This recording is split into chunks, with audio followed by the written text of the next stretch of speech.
కాకినాడ కలెక్టరేట్లో ఇన్ఛార్జ్ మంత్రి నారాయణ అధ్యక్షతన జిల్లా సమీక్ష సమావేశం నిర్వహించారు. ఈ సమావేశానికి కలెక్టర్ షణ్మోహన్, ఎమ్మెల్యేలు, ఇతర ప్రజాప్రతినిధులు హాజరయ్యారు. ఈ ఏడాది అనుకున్న దానికంటే పంటల దిగుబడి ఎక్కువగా వచ్చిందని, ఇంకా కొంతమేర ధాన్యం సేకరించాల్సి ఉందని మంత్రి నారాయణ అన్నారు. స్కిల్ డెవలప్మెంట్ ద్వారా ఉద్యోగాల కల్పన వేగవంతం చేయాలని అధికారులను ఆదేశించారు. అంటే మున్సిపాలిటీలో గత ప్రభుత్వం 2014-19లో మేము అసలు ట్యాక్స్లే పెంచలా, 5 సంవత్సరాలు పెంచలా. నేనే మంత్రిని. అయితే గత ప్రభుత్వం ఏం చేసిందంటే రిజిస్ట్రేషన్ బేస్ చేసుకొని మున్సిపల్ ట్యాక్సెస్ని విధించింది. ఆ జీవో ఆ విధంగా ఇచ్చింది. ఆ విధంగా యాక్చువల్ కంటిన్యూ అవుతుంది.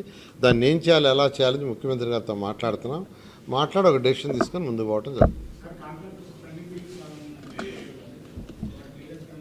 రాష్ట్రంలో అన్ని డిపార్ట్మెంట్లలో ఉన్నాయండి. అదే 10 లక్షల కోట్ల అప్పు అంటే అప్పు చేయటమే కాదు ఆయన. యాక్చువల్గా అన్ని డిపార్ట్మెంట్లో పెట్టి నా డిపార్ట్మెంట్ తీసుకుంటే 3,000 కోట్ల రూపాయలు బిల్స్ ఇవ్వాలి.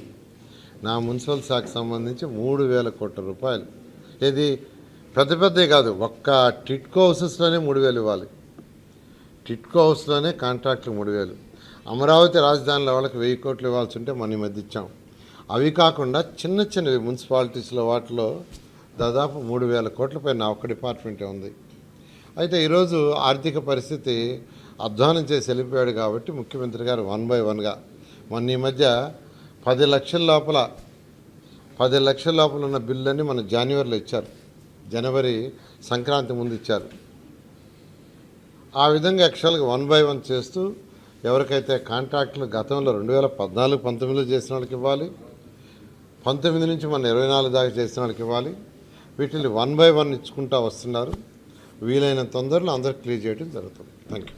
చేసింది దానికి ముందు నిన్నటి వరకు ఈ జిల్లాలో ఉన్న కాన్స్టిట్యున్సీలో Telugu Desam party constituency wise Mahanadu